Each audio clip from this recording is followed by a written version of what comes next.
Вот уже 6 лет подряд в Сухуми проходит турнир по вольной борьбе «Дружба народов». Название турнира говорит само за себя, так как ежегодно это спортивное мероприятие собирает большое количество молодых борцов из России, Северного Кавказа, ближнего и дальнего зарубежья. Юный кабардинский борец Ильдар Кушпов первый раз в Абхазии. И, как он признался нашей съемочной группе, ему здесь очень нравится.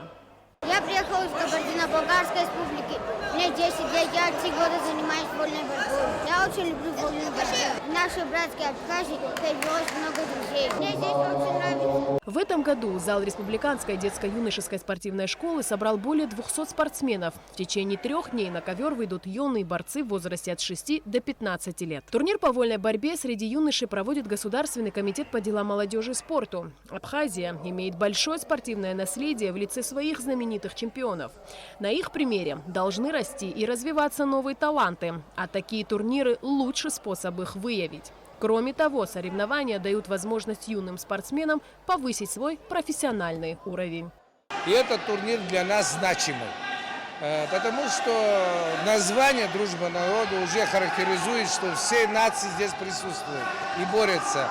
На самом деле, начало этого турнира у нас участвовали из-за рубежа, которые с Турции, с Сирии, с Болгарии. В данное время у нас, где мы проводим турнир, все-таки приехали около 16 городов и 3-4 республики.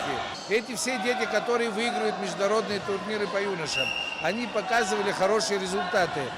Почему они сюда приезжают, если вы спросите? Потому что наши дети уже показывают не только на российской площадке, вот, скажем, по вольной борьбе, на чемпионатах, они уже показывают результаты на чемпионаты Европы и мира. Международный турнир по вольной борьбе «Дружба народов» будет проходить 3 дня и завершится 18 августа.